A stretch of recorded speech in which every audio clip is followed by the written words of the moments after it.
bonjour, Mote Balandi à Toronto Africa TV. Oyezali émission na bino le Kinois s'exprime émission moko ya politique. Oyezo englober toute politique zo de Kanakati ya mboka na biso ya République démocratique du Congo.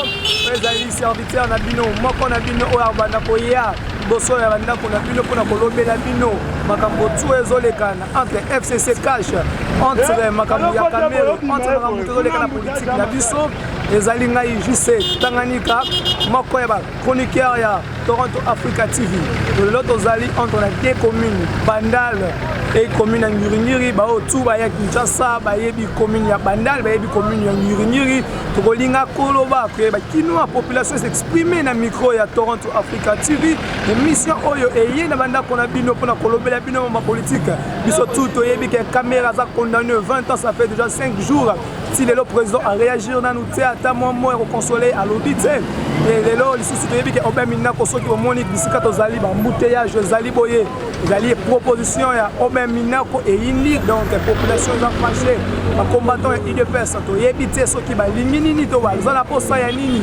Et tant que to yebi que to zana entre libala ya Joseph Kabila Kabang ex-président, même monsieur le président de la République, tu sais qu'il dit Chilombo Félix, to yebité papa na maman bazo soit na kinepa na bana bazo bomana bango na bango et balobi bien que tumba banzoko to yebite lamuka pembe na yaza lokola matiti alors zongo ndenge nini parce que babika yenda zali instrument au FCC aza ko utiliser pour être IDPS akomana suka to yebite Kamere à côté prison de Tolobaki 20 ans de prison to yebite zali bwana haute trahison ya bandeko ya IDPS envers Kamere parce que 2023 ezalaki ndeke Kamere a représenté coalition a représenté Cash na parti à Moutou ya Mboka mais si ko lelo Kamere azana prison OK caché juridique naie et baby caché na et baby le Kinois s'exprime mais c'est moi le Kinois ba pour la politique ya Mboka il y a vu que vous êtes dans la politique non est-ce que vous avez besoin de Mboka pour la première fois depuis Congo Eza Congo depuis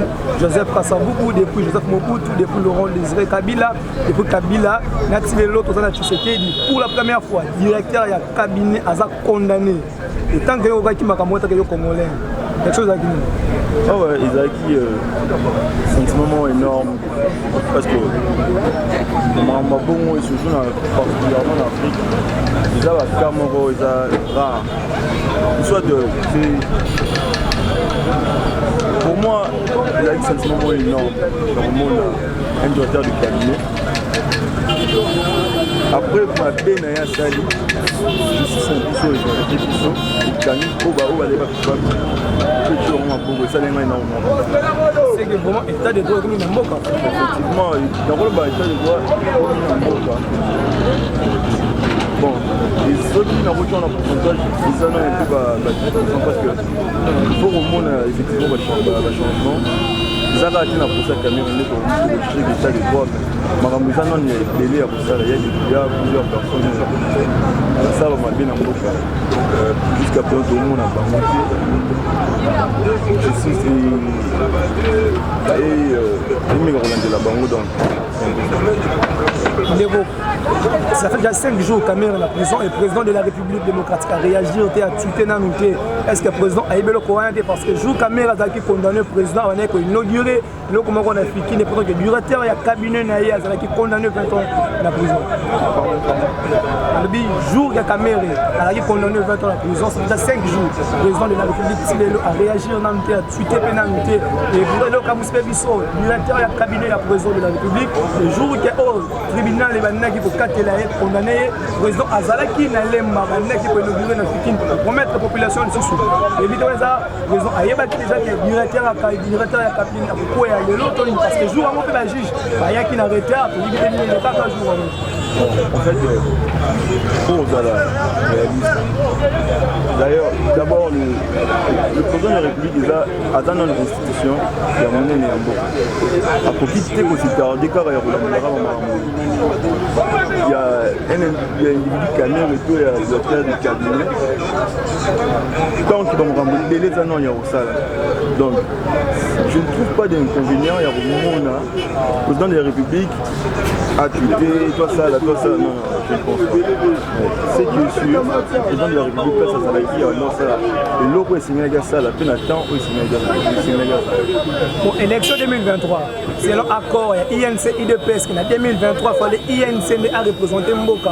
La 2023 élection, et qui est subitement, Caméra a été condamné, à Bébi, à Tabimi, à postuler à la société 10 ans, à Colombie, à politique, à voter à côté. Au moins, des alliés haute trahison, il y a IDPST quelque part, parce qu'il y a IBI qui est 2023, Caméra qui est Azala Sogazali Lelo, et qui est 2023, quand il y a mon place, qui est Yépe qui est représenté Mboka. Et subitement, Kangi, on est allés haute trahison, non, on ne peut pas parler de la haute trahison parce que il y avait une justice qui était indépendante pour les landais là qui comme Ramouana. Comment est-ce que ces gens-là qui disent que non, il y a déjà haute trahison, est-ce que Nathan Haute-Zali, ils peuvent dire une preuve que les autres il y a effectivement une haute trahison qui s'est fait? Non, je ne pense pas. Ils ont Marambo et les gagnés, ils ont un résultat, il y a travaux Oyo, individu Caméra, c'est maquillant. Je ne pense pas que les autres trahison ne vont pas. Ce qui est allé haute trahison, c'est que FCC a donné un parce que Caméra a travaillé avec FCC, Caméra a PPRD, étant que secrétaire général, il a PPRD, Azalaka président et assemblée nationale, il y a 5 chantiers dans le Katambo. Les lots vont rendre FCC comme il faut ça là. Il y a une saison pourquoi il est déjà président de la République quelque part. Le directeur du cabinet, il a grand allié. La course. Il a dit que FCC de d'autre part, ils ont préparé pour m'envoyer contre le président de la République. Makambu, il y a FCC à Zanasima où tout au sort. Je ne pense pas qu'ils a fouillé FCC. Pour me remettre quelque part, ça juste Makambo, c'est son choix. Tout le monde a dit, tout le monde va se en fait, tout le monde est résulté à Malonati. Au peuple en aussi. Donc, tout méga rôle va quitter tant que van de Kibazan va monter. Tant qu'il y a un moment où moi je ne pense pas qu'il y a une main noire derrière. Ils ont juste que d'abord pour marquer surtout les amis, ils ont bafouillé il y a M. Camille Azana par hasard le juge va démontrer qu'ils ont clairement dit la veille de Magoui, du tournement, oui ça la magie. Et puis voilà. Les lots de l'Évique Bouson sont au bien mineur pour le président de l'Assemblée nationale sortant. Les lois alliés députés, mais la réforme au Camille, qu'on a vu au bien mineur pour Alobi, qui est non, pour la réforme juridique, non, que le ministre de la Justice a comme gérer, magistrat, avocat. Moi, je suis quand même par la cour de la FCC parce qu'il y a un ministère de la Justice, ils n'allaient pas tourner, ils allaient manquer, il y a PPRD. Nous avons dit que, pour préparer le comment tu vas ici, bon. Non,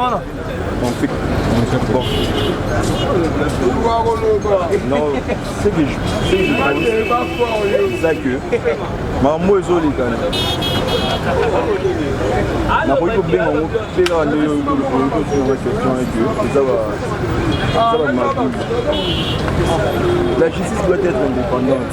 Nous sommes ça en monde normalement. Comment la justice va nous défendre? Comment le ministère doit nous défendre? Non, moi je ne pense pas. La justice doit être indépendante.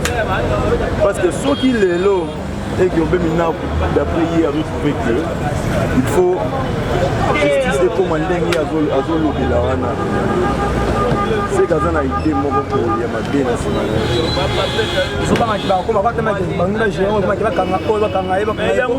L'idée est simple, l'ambition est simple. Il y a moins de monde. Il y a moins l'idée n'a pas moins que justice et comme on a si mal, on va or, ce n'est pas ça. La justice doit être indépendante. Donc, il faut y travailler dans les normes.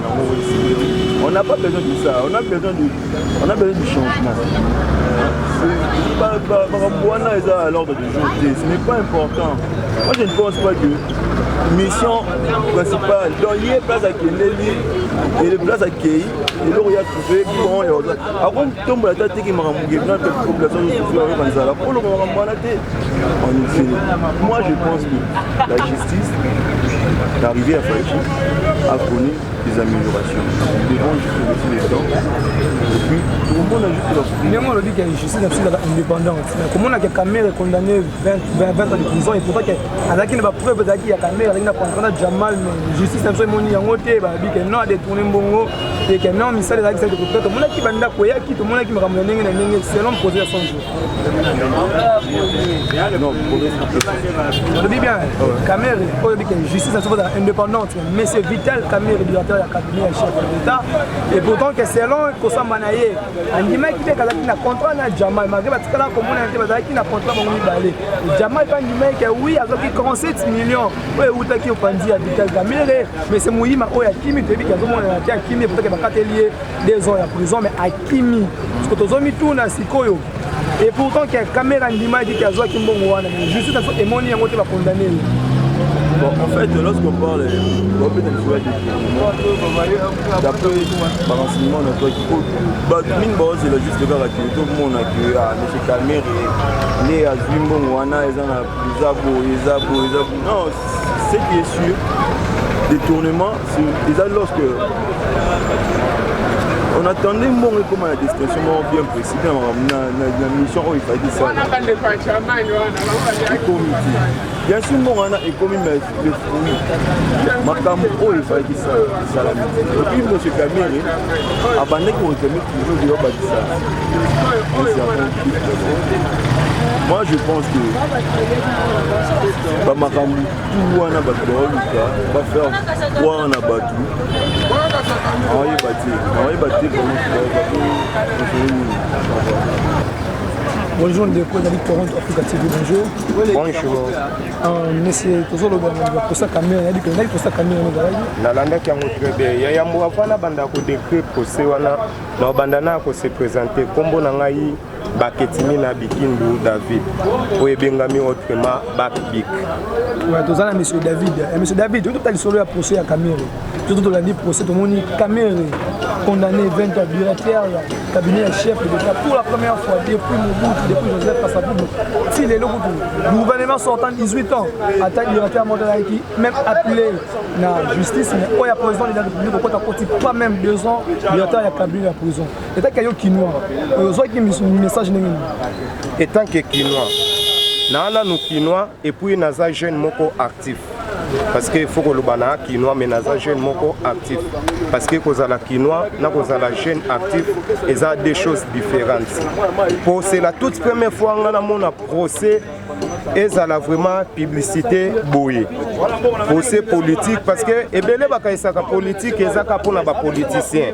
Te politique et ça lolenge malamu ya kotambwisa biloko na bato oyo baza pona bato nyonso donc pona société ezali peuple nga artiste na zape population mais na sala kapé o eza politique a artistique o eza na domaine na architecture domaine architectural tangu bapesi yo mbongo osala mosala yo pe ya yo lifuta be na kati ekozala. Ce qui par exemple il y a eu 30% pour ça les nandengo ko futa bato ko sala nyonso yo za na 30%. 70% oko sala mosala ndenge batindeli yo ata ya l'état to ya moto. Oko sala lolenge batindeli yo. Okoki kolia mbongo te ya yambu mosala esila. Oko sala mosala esili yambo kolia revenu na yo o ekozonga na maboko na yo. Et ça déjà infraction grave. O eza question totiki yango eleka. Tokota la bateau baleka kala na bateau baza lelo na bateau bazo ya lobby. Lolenge wane ko continuer. Mais lolenge o eza ya ko exposer pe directeur de cabinet parce que son motaza déjà directeur de cabinet. Donc aza représentant ya chef de l'État. Et en plus c'est quoi? C'est lui le directeur de cabinet où ils ont planifié le dit projet. Projet, programme wana. Directeur de cabinet de Simba Angona Maboko. Mais ce qui directeur de cabinet a honnêteté, c'est que c'est na ye mobimba honnêteté, ezalité. ndeko soki obi bien ki azali représentant ya chef de l'état et qui aime donc c'est qui est président de la république ayebi pe makambo oyo to ça te président ayebi ke ngai na ordonnaki mbongo ebima président te abimisi mbongo na poche na ye mbongo trésor public eza ya président de la république te ye akozwa 58 millions abimisa po te basala mosala akozwa ngo wapi abimisi yango be na trésor public alobi ye a ordonné donc apesi mutu pouvoir nga na sala recyclage ya déchets est-ce que président de la république soka alobi ke mwana wana mosala azosala ya recyclage ezosepelisa bato basepeli po artiste nga loleng mosala na nga eza kosatisfaire so na satisfaire bato l'état alobi ke non nga mokonzi ya mboka napesi mwana wa mosala ye nde asokipe na mosala recyclage ya déchets nga nazwi mbongo wana na détourne yango na le yango okoloba ke chef de l'état mutalie mbongo ou bien nga napesi mbongo est-ce que nga nakoki kozala na sali corruption na corrompre mutu nazwa yesu na traduire ye na ndima soki na justice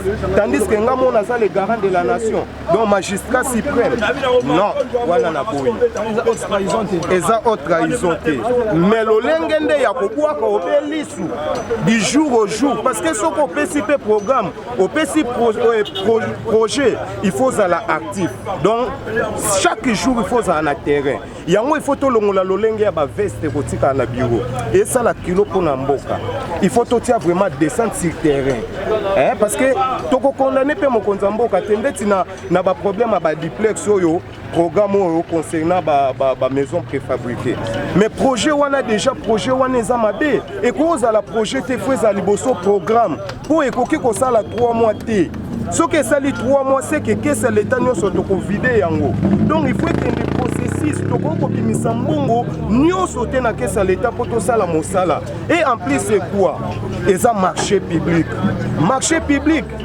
c'est bien pour na nini ngai soki naza na capacité naza na société na obi kenga pe na kotia loboko to na kotia lokolo na kotia pe mutu anje po naza pe na équipe bato totia mayele totia mbakasi tozwa pe projet wana to gagner yango toza na bato mayele Jamal asala pa architecture te aza constructeur te mais pourquoi pas tes projets ndenge wana bopesa ngo pa ba constructeur ya mboka ka suivi mais soki tobi ke topesa ngo pa bana mboka olebo yeli biso ba duplex ba mabaya ya mabe tozana ba Formozia tozana Tola tozana Lifaki tozana Kambala toana Wenge toabe na babu ebele bango bakozwa babu bakosangisa otolo o balongoli ya bien batiki bazui ba compacter ba fini bayeli bino o ba duplex bo ba maison préfabriquée duplex eza obe ba appartement oyo escalier ya komatela be likolo ezopesa accès na kati mais basali yango préfabriqué so basalaki yango na brique c'est que génie civil ngaki azwa mosala bato nyonso bakobeta ba brique pe na balabala bana posa misala ndeko David ah oui 4 jours déjà directeur du cabinet ya président aza na kati ya prison président a réagi le directeur du cabinet na si demoni président a lobby et l'autre côté et eux tout comme tous les mêmes jours que président de la Vital Kamerhe qui condamné 20 ans et président de la République azala ki na lemba OK muna yebi ke muninga pas seulement directeur du cabinet grand allié na ye partenaire na ye o asala ke ye azala wana yo mozo monter que président yeba que je le monter wana te yeta salaki que président de la République azala wana c'est que ye ancien directeur de cabinet à mokonza mboka azo représenter 80 millions sur ba congolais ba na mboka tozala na bango na ba université boka isate ke biso pe tozala na ba université te azaka ka individu lokola motobe nyonso lolenge yo pe soko salimbe ba pona mboka bakoloba te ke yo za likolo oyo azana se oyo azana nité infraction ko consommer yango etant que yo sali infraction yo bazo na classe mususu ale baninga batie bango na classe assez mboke kotambola bien te OK kuna po sala kimbeba OK te président de la République naza na makambo ebela ko sala donc lokola bakangi ye République etamboli te ezande ba institution des sala ba individu te pongai na ali mutu institution ezali oyo biso tout osangisi pona ekolo etambola malamu na yo sala ki yango na yo esengeli otosango bino nyonso so botosango te lokola eza déjà la voix du peuple nde kotina kati o a déclassé bakokanga yo pe bako rendre yo en poussière ndenge pe bakozwa moto ase bakotombola ye pote biso tout ozana ba chance be moko ndeko David élection 2023 kala mingi te selon accord ya INC na IDPS selon accord ya Nairobi ba qui dit que 2018 ndeko tu sais qu'il y a IDPS à cause de la président à cause de la candidat à la présidence et en 2023 ils ont tout ya INC que Kamel a que Nigozala awa Kamel a condamné 20 ans vous avez des autres présentés ya IDPS parce que ayebi que 2023 faut article là et peut-être que ba pena makanisi na bango azo ba la deux mandats yozo mona te que za autres présentés mupanzi ya IDPS te ngana koloba autre trahison te parce que wana eza lolenge na bango basalaki bakor nga na mona te na zala te na simba pe stylo ata mokolo moko te o bango bayokanaki o biso tolandaka bakor ya bien o ekotambusa mboka c'est la constitution soko ozokende ke oyo ngana yo tosali na nkuku biso mibale tobombami etali nga na nini etali ngai te nga na peuple na olanda constitution na kofanda tongo mpona koyeba ke tala moto intel bakondane mpona boye ngai mpe naza mwana mboka na kozwa constitution na fongoli soki vraiment lolenge bango bakondane na loboko oyo bango batia na papier wana so namoni ke kokani nga pe na parle na nga na obi ok po biso tu ata ba artiste souci na biso eza mboka etambola bien biso pe tokendaka pe na ba marché public na tie pe loboko so par exemple na beti pe na beti na zui pe marché wana boko encourager biso pe tosala ba PME ba petite et moyenne entreprise tozala pe na ba établissement na biso po tokendo poser mais soki par exemple ezala ke ba oyo déjà bazala bango nde bazana expertise mais c'est que biso to wana place te Nico David, élection 2023. Élection 2023, Kamere candidat. Non, eza ndengeni. Eza lokola ngape. Yo yebiso na 2023 ngape na osa candidat. Ils ont accord na bango. Oh, accord ni. Soki basale ba accord na uti koloba wana nga etalinga yi te. Mais 2023 moto oyo aza na problème te na justice. Justice elaxinini eza congolais nyonso. Moto ana problème te na ba congolais. Que ezo permettre ya postuler. Tokotia mabuko. Ngai so na obina postuler tant que président de la République. So na kokisi mibeko nyonso mboke sengi. Na libre. Nico David a une question. Ah oui. Kamere na prison. On les a coups FCCT. FCCT n'a pas avantage à FCCT parce que FCCT a tout les recours IDPS. Malgré IDPS dans la coalition, tout le monde a utilisé qui change qui membre pour une pétition à jamais Kaboum dans le Parlement et tout le monde a dit sous que Awa Kamere a condamné au ministre de la Justice, ils ont tundra, il y a PPRD. Ils ont été que les avantages pour la FCC parce que ils ont comparé comment on a Simawana. Pour ceux qui ont été les babys de Niamamakasi, ils ont été là bas na oh il y a eu directeur ya cabinet bolia kanebo melakana ba ko ici. Ils ont été que Mupanzi ya ndeko Kabila kuna. Ils ont été que bazane sema. Na koyebiso eloko moko koloba oyo te. Mokolo ya procès na monaki te wana bakomi ke juge ya FCC. Juge ya IDPS, juge ya MLC. Na monaki nde bato bapesameli pouvoir ya kosala mosala, bango basali mosala. Baku politique ezande population, sala mosala ba mona yo. Sala mosala ba mona INC. Aza munene soki mokolo wana kosepela akotia candidat mususu oyo makambo na bango FCC oboyete ngai na congolais na pona ba congolais mobimba na pona groupe moko te ya batu basangani donc moto azo sala ndenge ngape naza peut-être na asbel na société na ngai na batu na ngai mais soki par exemple moto moko asali mabe na kata société na ngai o esali ke ngai fona protéger ye kaka mais non na yepe ngana kotia yepe asibi lokola mutu nyonso ndeko Kamere mérité ko prison soki ba juge ba monaki ke lolenge wana ya kotia Kamere na république ko faire progresser république c'est que na lobby ba juge basali mosala malamu bon soki cour constitutionnel na biso opposition soki par exemple bango pe ba komona ke ba ko ici yango po témoin berere ezalaki c'est que bango nde ba maîtriser yango koleka ngai na koloba basala mosala na bango c'est que tribunal est vraiment insuffisant. Ce qui par exemple qui court concernant la quoi ici non insuffisant c'est ça cause la mutu moko oyo zokende ki yendi na insuffisance te cour akoki ko se tromper ndenge pe juge aza moto ye azalaki te place bo makambo wana esalemaki azo pouvoir onde na ba preuve ye aza nango ba condamner yo moralement okoki kozala condamner moralement physiquement exemple na kopesa ngai ye azobeta mwana oyo nga naza awa nazotala ti mwana oyo akufi ba ngai na longwe na kei soki basite ngai ke ngai nazalaki wana tango ya azaye koboma mwana wana donc nga naza te na koloba naza nazalaki me na insistaki na mwana wana azaye na danger te Parlement du peuple, financé. Les combattants, il y a IDPS, les militants, il y a IDPS, les candidats parlement. Nous avons été, quand il y a un câble, tout le monde qui m'a dit que tout les combattants, il y a PPRD, qui tout le temps na kati ya parlement ozomona soki ba simbi mutu ya IDPS ba militant ba bimiso ba simbi mutu ya IDPS ba militant ozomona te bazo pousser président échec moko te pona bandeko la muka bazo loba te bazo bandeko la muka bazo loba te bino moko bango moko bandeko ya IDPS na FCC bazo pesa la muka ba projet bien 2020 ozomona te non. Peuple azo salobe mosala na ye. Omoni eza na bato. Yango tolobaka Kongo eza pe bongo. Bato. Soki tolongwe na niveau wana tokokoma biso nyonso. Il faut tozalobe biso nyonso. Pona nini? Eza lokola ngana yo tosangani. Yo tie 10 000 francs. Ye kuna tie 10 000 francs. Ye 10 000 francs to tie komi 100 000 francs. Toponi be batu misato. Lokola eza 100 000 francs, binonde boko cherele biso 100 000 francs. Au cas où les qui mosusu aza na problème, bo intervenir pour ceux qui na biso bitumbe kokweya. Ba pesi bino ba délégué bino boke kuna bolobi bato batinda ki bino bangote bino bokomi kosa ba makambo na bino pona bino. Dernière question, état de droit 100% si auto zomona toujours kotaner azana libumazo linga abunda na bundala. Pour aiba kopanda to déjà avant na mo. État de droit ekoki kozala vrai.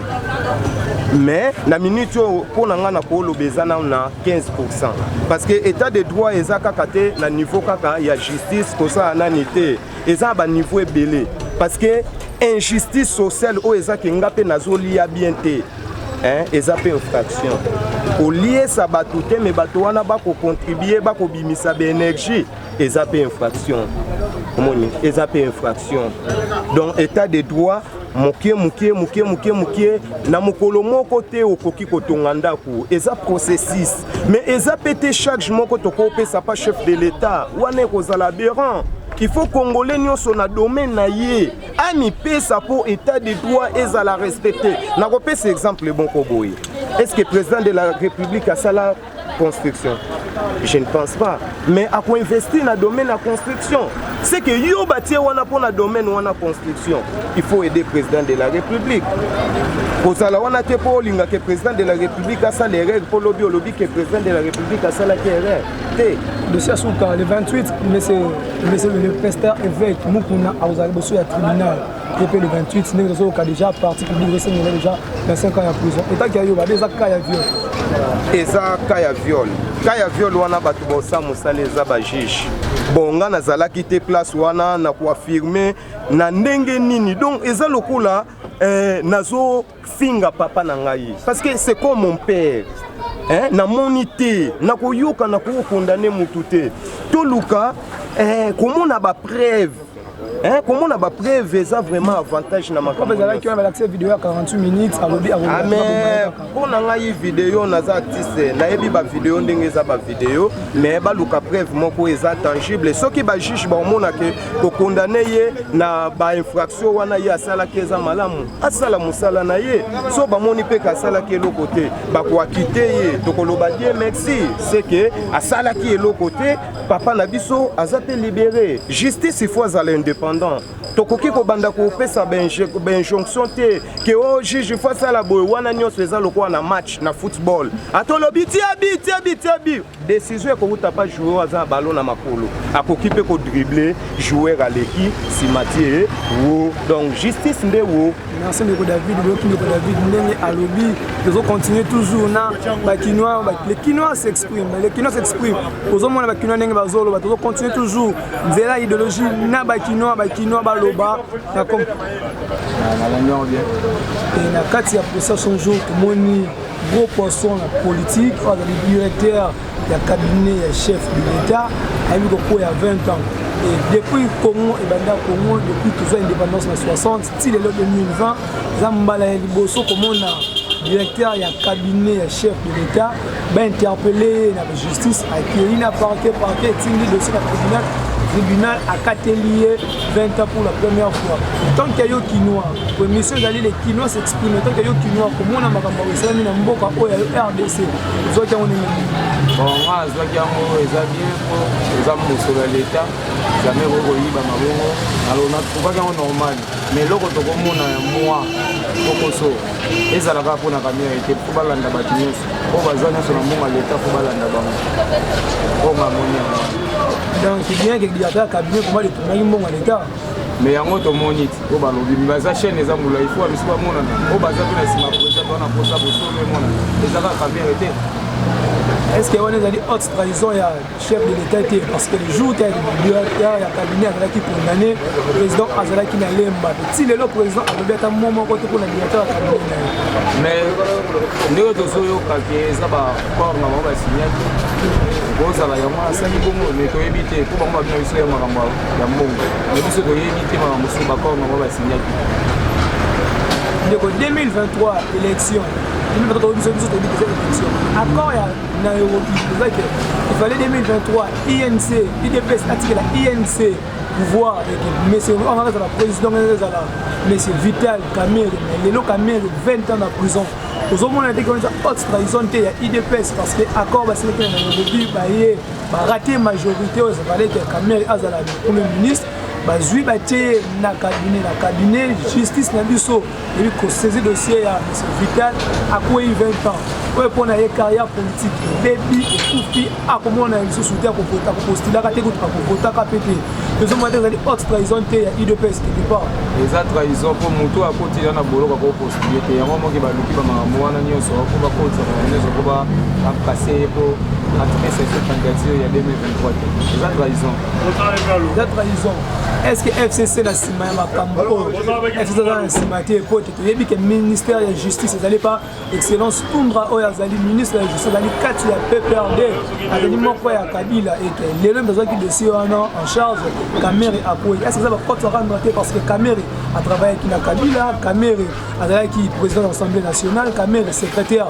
ya PPRD lelo Kamere bakanye pote bakabwana kana Kabila lobaka mabe ya PPRD libanda est-ce que ça va pas se rendre que Kabila lelo pour que justice ezali na maboko na bango eza bongo po justice na part ya FCC yango no moke salami bongo Kamere ninga zana eza ke muta livrer eza ne Kabila livrer eza bongo coalition il y a FCC chez la mususu balobi soki président de la République aza ko sortir te zali parce que les andingo wana zali parce que FCC ninge mutu azo kamaye mais sikoyo ko keta debi ezali libala soki simite divorce et yaka est-ce que ba ko divorcer te so za na posa Félix so za pour la souci à peuple quoi divorcer on sera divorcer que na ndenge pour que le mboko zo que bien te azo que bien te ça jour à l'obali na biso zo mona on état de droit que tout le monde a monté pour ça pour ça va divorcer à travailler mon pote mon aké aya qui pour la peuple ceux qui pour la pour monter biso peuple c'est pas là qui naé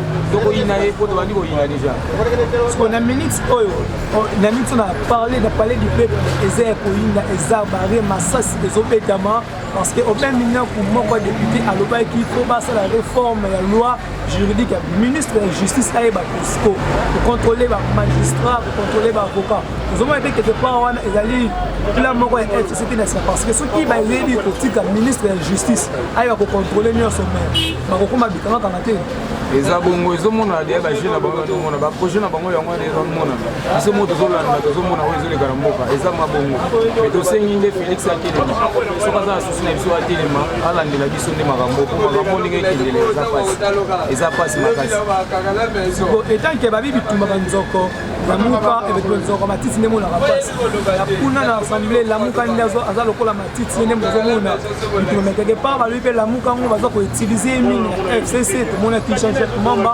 oya potaki pétition ya vice-président Jean-Marc Kabunda ebe ko tomber si ko pona biso to ba est-ce que FCC appelle la muka azolo de l'autre côté c'est-à-dire que FCC na cash yemo ba zo pesa la muka ba dossier pour 2023 et mona ni la muka okota ndeni pour la muka zalaki na pouvoir na ye bazi pouvoir na ko mona yango tiki mo ba bunda bitu ba on tina suka izo ko senga kaka ko bundaki ko suka yo akwa fo la dimaki ko mona yi Félix ya dimaka mona mboka ata sala ndi biso to mona musala o to sala ndenge coalition ezokende pour l'état de Kinois, au président il faut ça, à penser par les matos, parce qu'il m'a remarqué dans un stylo rouge.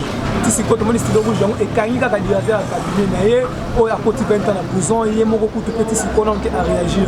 Et tant qu'il y a la population isolée, la passe isolée, la misère sociale, l'état des droits, la justice, l'état des droits, les animaux, il faut ceux qui nous ont posé le conflit, il y a pour assurer, pour ça, droit n'a pas à l'état de Cameroun. Ce que nous avons dit, nous avons pas les cabines, nous avons dit, on est allé pour nous, on a mis la champagne, parce qu'on a gardé une balle, on a mis ça. Pour être passé ici, là, les Congolais, c'est tout ça. Ceci n'a pas été les balles panzani. Ceux qui balles panzani, Congolais, à aussi retrouver. Ceux qui balles les Zaka, Congolais aussi retrouver. Ceci n'a pas été à moi. Merci beaucoup. Nous avons une population isolée là, isolée, nous avons une kende. La minute où balle les autres la muka pe azolo ba elo côté la muka va défendre na président la muka ba lobaki batika FC cash ba gérer ma bango katunde de peraki 66 millions ezana mongo ya elo côté mais quelque part pe la voilà lobi bien katunde azo banga koloba mingi parce que azana ba porte sera dans la FCC o azo ki 3 ans ya prison o azana ngo tisi kona ta komi Kinshasa depuis azonga na mboka ba biso di azongi eza passé peut pas ko kanga ye yango ya déclarer ki batika FCC na cash basala makambo na bango ozomona ndenge mission na bino et qui nous s'exprime, qui nous bazoloba, bazolela, pour la coalition, et pour l'état des droits, il y a des caméras à quoi il va éviter ceux qui ont côte FCC, tous les alliés haute trahison, IDP, c'est parce que le président peut azana pour ça à ça là, demandant n'engé azala qui wana, mais éviter caméra qui mais INC tika ko tisikoyo, INC non ta lobi ceux qui paient libala ya cash et profit pour éviter ceux qui paient profit dernier que ça ko tout le économie papa ceux qui ont monique les coalition et cash et profit. Donc en 2023 parce que tout le monde a dit INC à ça qui maman la propagande pour la présidente tu sais qui dit mais ceux qui les locaux IDP c'est faut cash les comme il pour moi quoi déjà à moi côté président est-ce que 2023 président ça sortir tout président à son arène est-ce que de la capitale ah wana aussi moi souhaité pour oh non de moi non les ça m'a bé bon yo ga ça quand même sur INC aussi moi souhaité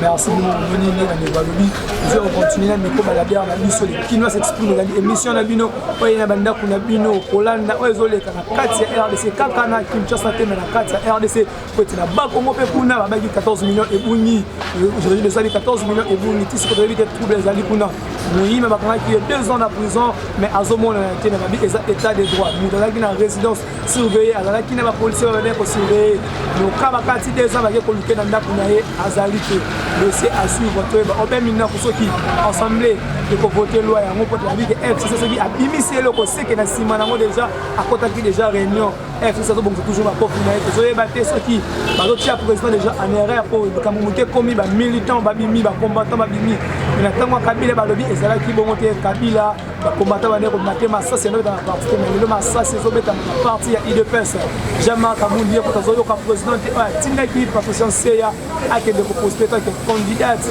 poste de premier vice-président dossier à suivre. Bonjour papa. Bonjour papa. Papa, comment on a dit? Comment on a Kiema? Le patron combien d'années? Je n'ai combien de bombes? Papa, le dans le solo, est-ce que vous avez bien que tu as qui procède sur 100 jours, tu as qui procède bien? Très bien, le bâtiment sur la canne à Congo, tu as qui procède très bien. La mère directeur du cabinet à président de la République a mérité pour moi qu'on soit à la prison. Mais à Salim Mabé, ceux qui a Salim Mabé, en tout cas mérité Mabé, parce que Mbongo, il fallait pas ça là, Mbongo, il fallait aider la population congolaise. Mbongo, nous sommes surpris. Mbongo, nous sommes pas partis Mbongo. Donc, tout ce que la gente, toujours la nation à Makaboa. Pour la première fois, depuis comment ils allaient pour moi, nous pour la première fois, tout le monde directeur et cabinet et chef de l'État a condamné 20 pour que la table de Kabila Niemi va bien amater, surtout va bien amater, mais les caméras a interpellé pour répondre juste à l'invitation, va bomber la prison et Tilelo a sali, Tilelo va condamner à 20 ans de prison. Tant qu'il y a Chinois, tant qu'il y a Congolais, et tant qu'il y a papa. Comment l'état des droits la carte est-ce que il y a la porte rendre la partie politique les acharnement politique l'état des droits est banni au côté de la carte de la République démocratique du Congo parce que c'est il y a président passé makambo to mona ngona kacha Kongo wate donc bango bazali ko banga ndenge batu bazali ko kanga masikoyo pona makambo ndenge basuko voler mbongo ya peuple congolais donc makambo ezo bangisa bango yango wana bazali ko sala balingi basala so ba loi mosusu pour fiquer porter ba miyibi so bakenda bakanga bango te donc to lingi makambo wana te za peuple congolais wa fa to telema parce que peuple congolais so souffrir bango ba zuba mbongo ba milliards ba millions bazali na bandaku na bango basuko offrir ko nourrir ba famille na bango na ba kota na bango les biso ba peuple mbulubulu za souffrance makasi misala zo ko tambola bien te parce que so ke na 3000 francs congolais mo njo komi gagne bango bazali ba millions donc je peux souffrir ma cage donc bah là on a bâti quand même parce que je na possibilité ma kamona bango na te parce que les mecs na bango na famille na bango donc Mutumba FCC cash papa pour que mon coalition président ça la qui vote ça la qui majorité na parlement ba député ba voter que la qui FCC anima qui pour la coalition na bango pour ay ba ko zambo comme qui siko pendant président qui année 2000 est-ce que ni millions a changement président a débris déjà porti azoe ba ko ça changement déjà parce que l'on va dire au kanga bango déjà donc va dire comment on pas pendant décollage ya mboka lingi banda siko bango bazali ko banga na basaka bambongo na ba conteneur bambongo bazana ngo bazali ko banga ndokola bali ko kanga bango déjà boye c'est que ba ndoko voler pendant que ba on va sala école partout ya mbongo ba poche la bango donc ba kanga bango ba tibona ni ba kanga bango ça bien ça fait décollage à continuer président de la République ba commander wa caméra méchant caméra na prison papa est-ce que caméra va caméra avant kuna papa avant ezalité que ezalité FCCT parce que ba ko éliminer bazali allié à IDPS pour l'élection 2023 ndeko Tshisekedi datika lié moko est-ce que a pour s'en sortir papa biso la poste à partir de mboka papa na kata prison papa na kata prison parce que tu souffrir nous allons misala ba pour ezali te mai ezali te tu souffrir ndeko yele ke na musala ndeko zo ngela na musala ba te misala bazalipada peloma mboko ezali te donc nous allons méchant ba ngono bazoki ba mboko de ba kama ba ke na prison mais le président la candidat changement pardon oui un candidat changement ya moka nous allons poser na ye donc c'est périlpada peloma ndeko ba kama bango ba voler ba mboko l'état mais bango baso ko se protéger parce que basala ba loi o mususu pour protéger bango ko kanga bango te donc ayibi batiki ye donc eza mboko na bango eza mboko et de quelques personnes bazana parler pour baza majorité parlement wana donc longo ya caméra mupanzi ya président mais oui ça impact les délivrance moko makasi donc eza impact pour la fatigue en tout cas donc en tout cas faja continuer à ça la misala na ye donc na libala soki omoni para benoma basi donc bibali mibale likolo ya mwasi moko eza risque na kati ya mboka merci la population ezoyeba ko se plaindre na makambo ezoleka na kati ya mboka toyebi te nene aza na raison entre FCC cash la muka pour la muka mupanzi na ine tozo continuer atangi na ye maboko tisiko ba libérer ne bazoloka te kaka ba député nde bazoluka ba tous retiré ya kokota yango likambo ezali kozoleka te bande kwa lobi ke ezali ke kambi ne bazoloka président bakanga ye ne bakangi ye okombo ato mona ngai papa tozali l'émission contre la TV zali l'émission les Kinois s'expriment que il est au na papa pour y va commettre la solo ya mboka biso tomoni on a qui procès très bien procès à 100 jours pour tomoni mtakuwa zali poisson azali moko ya grand ya politique ya kati ya mboka oyo azali directeur ya cabinet pas seulement directeur ya cabinet mais azali président ya parti munene INC oyo ezali na coalition ya IDPS contre INC dans la cache la plateforme ya bango et tout le monde est à 20 ans pour la première fois depuis Congo et Zala Congo et tout le monde est directeur ya cabinet au mais tant que yo congolais dossier on monde que justice na biso asali un pas ou soit justice na biso azana ekaka ko contrôler bateau à travailler na bango te que justice na bango FCC bon pour les Camerounais à 100 jours tout d'abord ils ont sonné nazozanga même ba réponse à kopesa tant bakanga caméra tozali kolanda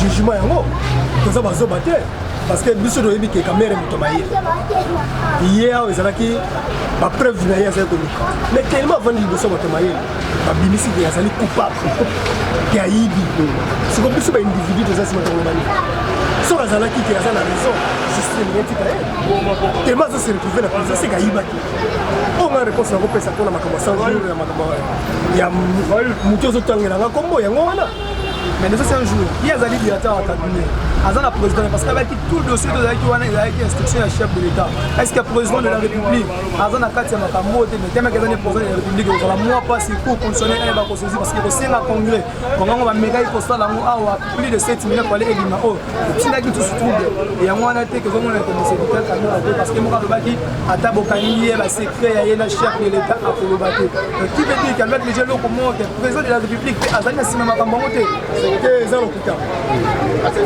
na yaza mtomaye biso doza bazoba nga na yebi que non nazo ko ene siko ezali parce que tout d'abord Kamere en réalité carrière politique de Syrie comment nga na protéger yo pour les intérêts ni pourtant nga na se salir na yebi que doza biso mi bale fona non c'est yo aboma gen intérêt ni wala zali façon ko loba ko intimider bato alors justice c'est le sala et l'obité que ça aux allez directeur de cabinet sont bomi nous batika yo justice c'est le sala na wo Kamere a des acharnements politiques. Est-ce que d'autre part, ils allaient commenter IDPS parce qu'il y a 2023, c'est là encore à Nairobi. Ils allaient qui mandent au Salim, mandent au Tikeli Mouninga. Mais quand IDPS est président de ce qui est d'une partie, il va venir, va s'installer, va monique, pouvoir en un qui va boy, au Tikeli la Mouninga, tourner en 2023, c'est qui va bêter, pour monter à côté de la prison. Ils ont mon autre trahison. Na zoko bak sanction le bikezalo kuta parce que jusqu'à présent na zoko kanenge ba dozolo ba kezaye ba ko ne ba ko rango même bato yango ya Vital Kamere ba yebisa biso te ka ko ezala boy accord on doit akala musika soko ba yebisa biso ka accord to signer na Nairobi ezali boy ne do ba c'est ka sala ki boy accord ezala kike accompagner de muninga zu soko yeba kike 2023 vous la président il fallait prouver population na moment wana soki baretrekale ye nde tokoyeba ke no te moto oyo bajo yango te mais ye moko yo silisi mibale nyonso tu ebale ya suka mabe na ye nde est ce que na kati ya parti na ye bato bakotamwisa yango baza te babimisa mpe lider so na 2023 basinye baccord atya libaya eza problème te parce que Vital Kamere te nde moto aza Moïse ke soki ye na 2023 nde Congo ekobonga. Est-ce que Vital Kamere, quelque soit dans la prison, est-ce que vous avez un code sur le FCCT parce que Kamere, Azala qui manque, il y a PPRD, Azala qui secrétaire général de PPRD, Azala qui président de l'Assemblée nationale, et donc Kamere s'est retrouvé dans la prison parce que à Kabana Rapé na bango, Albara Mabé na bango, ou soit tu as dit que quand tu rentres dans ce monde, le FCC a dit pour monter coup contre le président de la République à la place, il y a Colombo là. Pourquoi il s'est pas le bien que non, il y a un moment où il s'est parti à Bana, il y a eu allié, on va dire que le président de la République a sorti quelque part, mais les lots à côté. Ils ont montré que non, quel que soit où il y a Kamere, malgré ça, il y a Kamere et la prison, ils ont montré que FCC c'est pas bon, quand on va FCC ou pas, Nazana va préviter on a un mais nous qui balient la fourchette à Moulay, balient la fourchette à Pembe. Il y a ce que mon agité, nous allons à côté à l'Ouah Gazaï Mabé. Tant qu'il y a qui n'a pas ça, il comprend bango, à Bossane qui a volé au caca. Mais les locaux Kamere a été payé à chef de l'État. Administration de Tambolade. Tous ont attaqué les camotos, pesa charge na mutubo que no yende azali ne yende akuta musate. Na kata Congo batamaye basé belé. Et ça là-bas on se sala première chef de l'État. Ce que simité musuka boya kata. Cette université na batengisa kaka yonde muto baro DJ mboko pendant 10 ans 20 ans. Les leurs papa journaliste les leurs alliés. Le but de journaliste mususu. Pourquoi tu ne peux pas occasion? Hein? Toi il y a comme ça bisika ils a grandi comme ça au grand.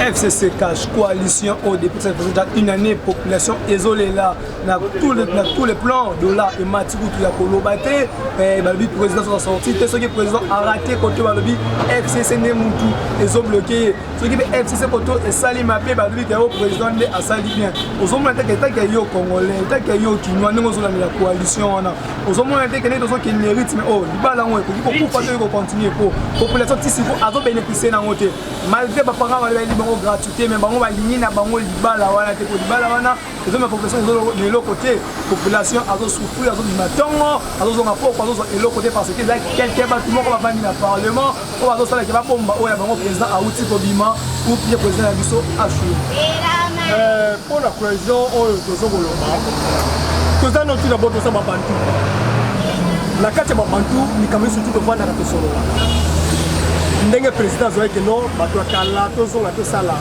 mpo na ngai namona yango mabe te mpo na ngai parce que eza mpe mwana mosusu alanga ndako akozala moyibi boteyi mpe achange batémoin josé bele mpe bapaster mosusu bapaster azali kuluna azalaka assassin mais lelo akoma paster mpe akoma oteya bato bandeko wana nde basa mabe pourquoi ntango bino osalaki échec moninga ye ndenge bango balobaka biso nde topesa obeyi azwa bango nde balobayi parce que ezosengage na bango mais ntango ye mpo luka méthode mosusu tobosala mabe oyo nyonso bino kosala biso nga na responsable na parent mais na osele retrouve te nte maoso na tika bana lopango te bango baleka wana no bofanda repa ba parent ye asalela biso nini basala demi paradis na bango quelque part bango bakendaka biso nosele retrouve te ozomona te quelque part ya bitumba FCC cash ozomona te ke lamuka nde moto azobénéficie parce que lamuka ya mitu azoloba nde eloko te omo te komona déjà lamuka ateki déjà biso bimoko ya kokweyisa député ya lamuka Jean-Jacques Mamba ya MLC ya kokweyisa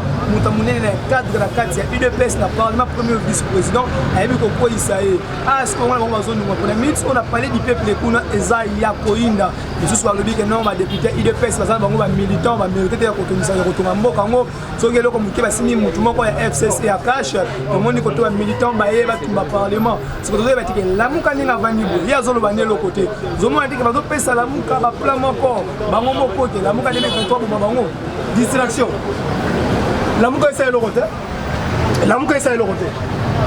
lamuka soki ezali mpenza ke no lamuka oyo biso nde toza na opposition biloko oyo peuple ezorevendike efala bimisa bato bazoloba te eloko te bozozela balambela bino zuba mpe baotembela nsima.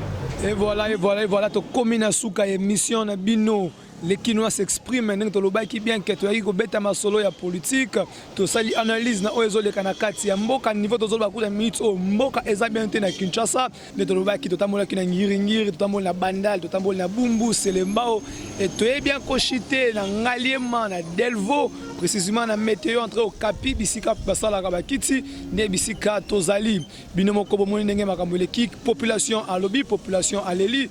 Qu'est-ce qui se passe entre FCC Cash? Qu'est-ce qui se passe entre Minaku et le magistrat? Qu'est-ce qui se passe entre Kamer et le président de la République? Qui soit le baiser haute trahison, qui soit le baiser haute trahison, à mérita qu'il fallait Azalawana. Qui soit le baiser qui bien à Toronto, Africa TV, chaîne Moko Ozali, Abinomo, les Lamingi. Abonnez-vous massivement parce que c'est ici ceux qui les Kinois s'expriment dans les missions Oye Libino. Et les actualités sur politique, sur tous les plans, pas seulement à Kinshasa, mais dans la République, pour banaliste, pour lobby la bino, les canacats politique, pour nous solo une minute, on a parlé du peuple, bisika, député, sénateur, siège, et ça a fait, la population, ça connaît belé, combattre IDPS, bazawana, toyebité pour l'amour a déclaré que combattant, Bimalibanda, pour na kokoisa.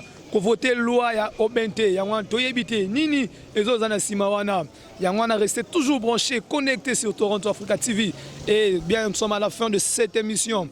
Je remercie Kozangate ceux qui n'a remercié et n'a ko remercier nani pour ceux qui chaîne Ezali ba image bien ba caméra bien ba matériel bien Ezali pour naïe le big boss les patrons des patrons les patrons des pasteurs Ezali pasteur Manu Kinavouidi les coordonnateurs les cerveaux monteurs de cette chaîne ceux qui a lobby le loto vana peto vani binone botikali na pasi yango remercier ceux qui ont ceux qui pas molongo aller parce que bibi sika papa Zali maman pazanga kate moi c'est mora kitoko maman sociale maman moko gentil maman moko silika kate maman Marlène Nadia Kinavouidi maman sociale maman Zaki mona yoana yene mtasali ke chaîne ezala evanda ke tokoma na terrain et sans oublier ceux qui na lobio qui na sala ke émission ngamoko na kozala un grand pote lisapi moko et sokolaka elongité ceux qui mange zali propre boy classe c'est parce que derrière moi il y avait quelqu'un qui était là monsieur Marcel Moulumba H yene zali le caméraman ya Toronto Africa TV mtasali ke mange totambola kitoko boy na benga kaye monsieur moko beau mais c'est mon costaud ceux qui ont mon vibré parce qu'ils allaient costaud et la maison mon caméra isolé restez branchés connectés sur Toronto Africa TV prochainement.